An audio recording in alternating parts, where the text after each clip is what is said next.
The rain outside the opulent Metropolitan Hall in Manhattan was not a gentle spring shower. It was a deluge, a curtain of water mirroring the inner chaos, engulfing Stephanie Carter's life. At 38, she was supposed to be the undisputed CEO of Cartatech, the renewable energy empire her husband, Tomas Rodriguez, had built from the ground up. Instead, she was a figurehead wading through a swamp of corporate backstabbing and private greed. Thomas's death 6 months ago, officially ruled a tragic accident during a remote facility fire, had shattered her world. But the jagged edges of suspicion had kept her from crumbling entirely. Tonight, at this gaudy charity gala mandatory public appearance orchestrated by the board, she felt the walls closing in. Clutched tightly in her custom-made clutch, nestled beneath a silk handkerchief, was the cold, hard proof she needed.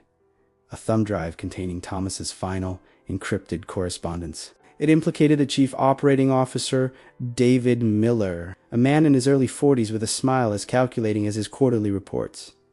He was not just Thomas's, he was her husband's supposed best friend, and she now feared his murderer. She moved through the glittering crowd, a lonely beacon in a silver gown, trying to maintain a facade of calm. But the whispers were a constant, corrosive hum. Widow's grief, weak leadership, too emotional for the market. Just as she reached the exit, intending to slip away to a safe house and decrypt the drive, a hand clamped down on her arm. The voice was smooth, practiced, yet held a razor's edge. It was David Miller. He exuded power in his bespoke Italian suit, but his eyes, usually masked by a veneer of professionalism, were now gleaming with an unsettling urgency. The board requires your presence for the closing remarks. He was blocking her path, his grip tightening.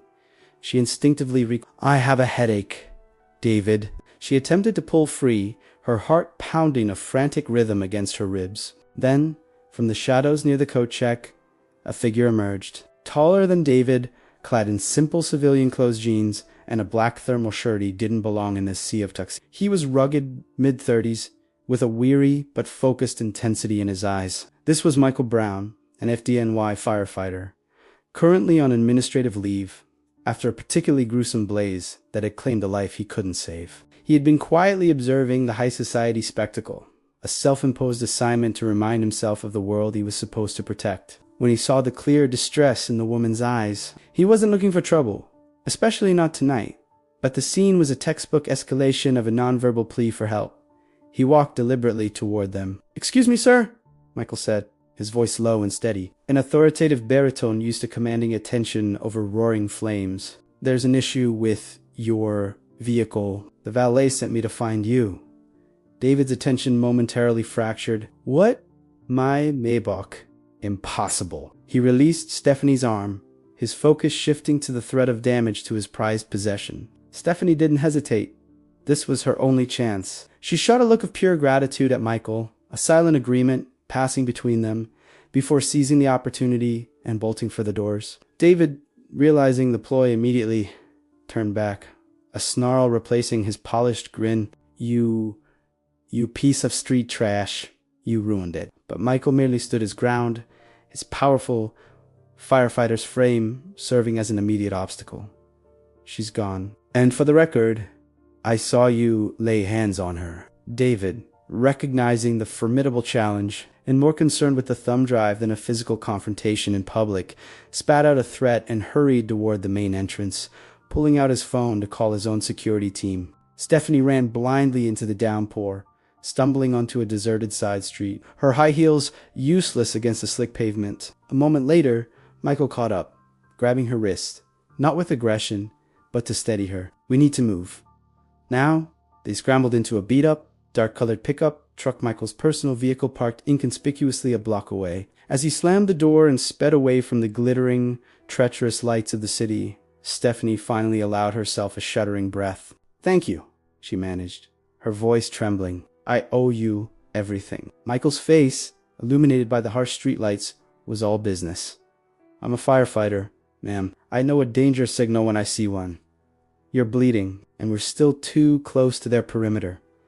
As they drove out of Manhattan and across the George Washington Bridge, the adrenaline began to subside, replaced by a cold dread. Stephanie decided to trust this stranger who had risked his own safety for her. She was a woman accustomed to controlling her narrative, but here, in the cluttered cab of a firefighter's truck, She yielded control. She told him about Thomas's death, about the company, about David Miller, and finally, about the thumb drive. He said it was a mechanical failure in the generator facility's fire suppression system, she explained, her voice cracking with suppressed emotion. But Thomas had just finished an internal audit. He was going to expose David for embezzling nearly $200 million and greenlighting a series of dangerous cost-cutting measures. She pulled out the drive. This is the final piece of communication. If David gets this, I'm done. My family's legacy is gone.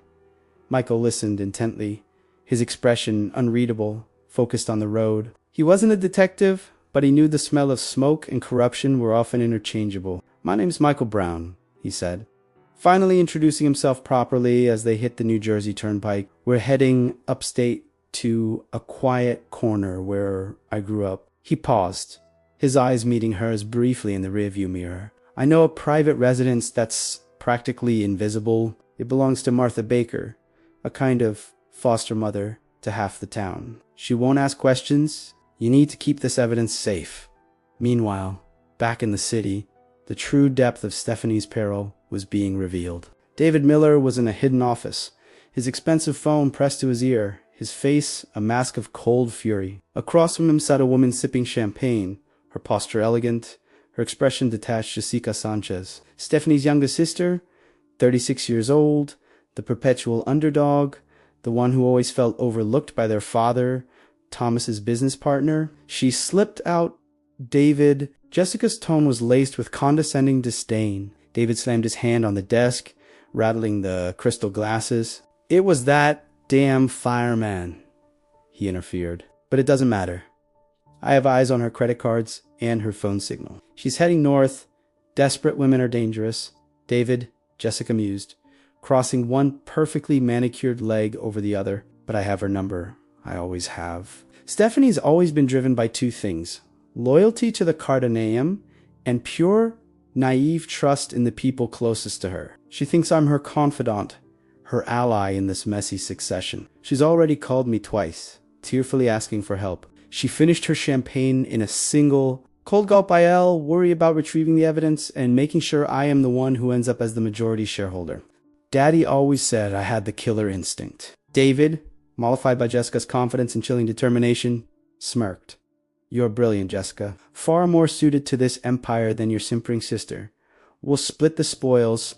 Michael drove for over 5 hours, the windshield wipers struggling against the relentless rain before pulling off the highway into a dimly lit, winding state road. Stephanie, exhausted and emotionally drained, had fallen into a fitful sleep. She awoke as the truck crunched to a stop on a gravel driveway. The house was a modest, weathered, 2-story structure, completely shrouded by tall pine trees, looking utterly unremarkable and therefore perfectly safe. A light was on in the kitchen. Michael knocked softly, and the door was opened by a woman in her 60s, Martha Baker, whose kind eyes and comfortable, slightly oversized fleece jacket were immediately reassuring. She had the air of a woman who had seen everything and judged nothing. Michael introduced Stephanie simply as a friend who needs a place to lay low, and Martha, without a word, guided Stephanie to a small, clean, spare room, offering her hot tea and dry clothes. In the quiet sanctuary of the small room, Stephanie looked at the thumb drive, the only physical piece of her husband she had left,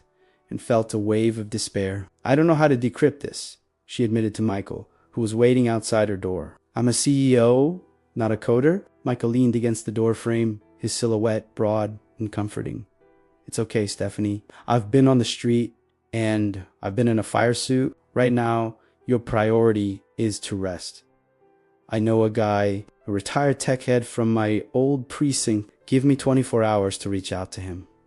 For now, you just breathe." His simple promise you're safe here felt more valuable than any corporate security contract. She knew she was placing her life and the future of Carter Tech in the hands of a stranger, a working-class hero with nothing to gain. But perhaps that was exactly why she could trust him. The night passed slowly. Stephanie couldn't sleep. She stared at the ceiling, picturing David and Jessica together, plotting her downfall. The thought of her own sister betraying her cut deeper than any corporate maneuvering. She had always dismissed Jessica's ambition as childish jealousy, never imagining it could manifest into something this cold and calculated. She thought of her late husband, Thomas, and the immense pressure he must have been under in his final days. Suddenly, the urge to face her sister was overwhelming. She had to know why.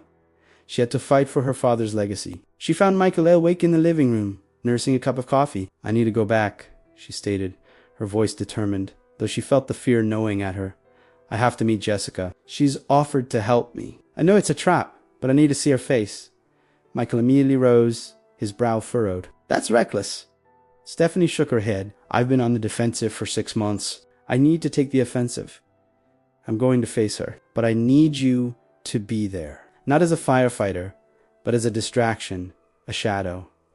Michael looked at the heiress in the borrowed flannel shirt, seeing not the CEO, but a woman finally ready to fight. He saw the same spark he felt when staring down a flashover the urge to meet danger hid. "I'm not leaving you now, Stephanie. We'll go, but we go on my terms. We stick to the escape plan, no matter what." Stephanie met his gaze, the exhaustion momentarily banished by resolve. The small, secluded coffee shop on the outskirts of Greenwich was a strategic compromise, a public place that offered minimal witnesses, precisely the setting Jessica Sanchez had suggested. Stephanie arrived alone. Dressed in clothes borrowed from Martha dark turtleneck and jeans a stark departure from her usual polished attire, making her feel simultaneously vulnerable and grounded. Michael, true to his word, was strategically positioned across the street, seated in the cab of his truck, ostensibly reading a laminated city map, but his eyes, sharp and trained to spot anomalies, scanned the area constantly. He had noticed the black, unmarked SUV with tinted windows parked 2 blocks down, and he counted 7 distinct figures lurking around the perimeter of David Miller's private security detail. No doubt, the air was thick with the pre-storm tension of a controlled ambush. Stephanie entered the cafe, her hand unconsciously finding the small, hidden pocket where she had tucked the real, encrypted thumb drive. The one she carried in her clutch was a cleverly crafted decoy loaded with innocuous, decades-old corporate reports. She knew she was walking into a snake pit, but the need to look her sister in the eye outweighed the danger. Jessica was already seated at a table in the back. The picture of sisterly concern, she wore a chic, yet understated business suit and a perfectly timed expression of worried exhaustion. "Stephanie, thank God," Jessica breathed, rising to embrace her with a theatrical hug that Stephanie returned with a forced, wooden stiffness. "I was so worried. David has been asking about you nonstop. The man's a menace." Stephanie pulled back, her gaze unwavering, searching for a flicker of remorse that never came. "I know he's a menace, Jessica, but I also know he didn't act alone. Someone gave him access to Thomas's internal network, someone who knew his schedule, his movements, the exact location of the facility with the faulty fire suppression." She laid the decoy drive on the table, her hand hovering over it. "Thomas gave me this. It has everything. I can't decrypt it, but I need you to take it to your lawyer, the one you trust, Mr. Reynolds." Jessica's eyes immediately darted to the drive, a momentary greedy flash in her pupils betraying the grieving sister act. She quickly masked it with a deep, sorrowful sigh. Of course, Sis Reynolds is the best. She reached for the drive, but Stephanie held her hand. Stephanie whispered, the question loaded with years of unspoken competition and heartbreak. "Why have you stood by David? Was it really worth this? Was Thomas's death? Was it about me?" The emotional depth of the question caught Jessica off guard, forcing a rare moment of genuine venom to surface. "Don't be so dramatic, Stephanie. It's always been about justice, not you. You got the looks, the charm, the inheritance, the CEO title, and the perfect husband. I got the crumbs, Daddy, Thomas. Everyone always saw me as the understudy. This isn't a childish squabble, Stephanie. It's a rebound. I'm finally taking what I deserve. And honestly, it was so easy to manipulate you." Jessica picked up the decoy drive, a cold, triumphant smile spreading across her face. "Now, I think it's time to wrap this up." She snapped her fingers, a silent signal. Just then, a sleek, dark sedan pulled up to the curb. From it emerged David Miller and another woman who moved with a brisk, almost military efficiency. The moment Stephanie saw the woman, a cold, paralyzing dread gripped her.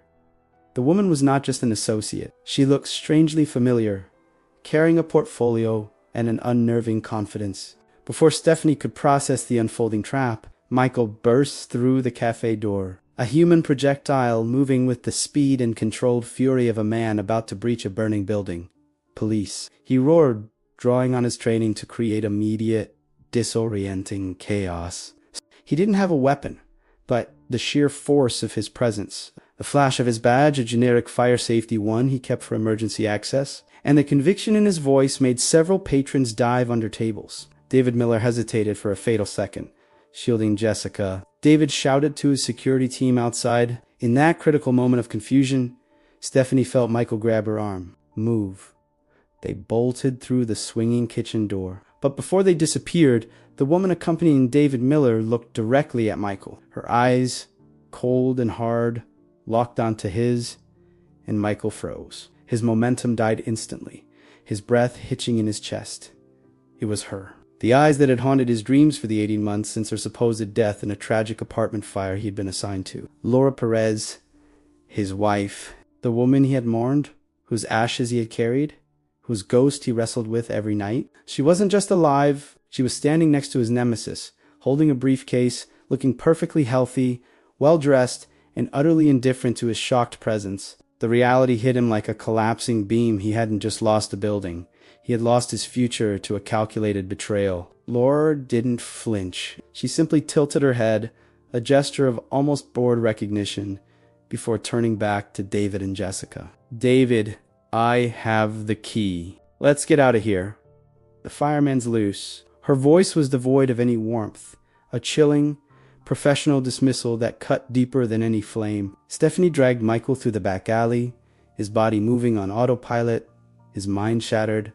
She could feel the tremor in his powerful arm. Michael, we have to go. The reality of the ambush and the presence of David and her sister were suddenly secondary to the sheer, cosmic injustice Michael was facing. They scaled a low brick wall, Michael moving with an uncharacteristic sluggishness, his face pale with emotional shock. They scrambled into his truck, parked nearby, and sped away, the tires spitting gravel. Once they were safely back on the highway, heading further north, Stephanie pulled over, turning to face Michael. She saw a man, utterly broken, his firefighter's shield cracked. Mikhail Lauder. He didn't answer right away. He just stared through the windshield, his eyes vacant, reflecting the sudden emptiness in his world. She died in a fire.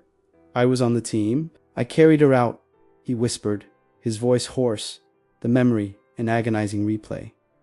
I was in debt. She was tired of the struggle.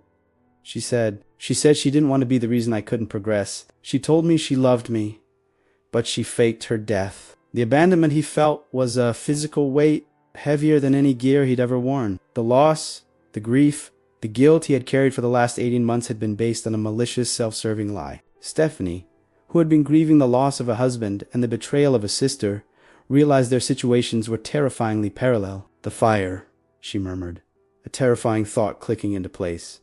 Thomas's fire, and her death fire. Michael shook his head, a muscle twitching in his jaw. I don't know, her fire was ruled an electrical fault, but Laura died. She never did anything without calculating the outcome. He clenched his fists, the steering wheel groaning under his grip. She's a partner in crime. She's helping David launder the money and disappear the evidence. The shared pain instantly forged an unbreakable bond between them. Stephanie understood the depth of Michael's betrayal in a way no other person could. My sister, your wife? Stephanie said quietly. They're two sides of the same coin, calculated, cold, and utterly driven by greed. But we're not.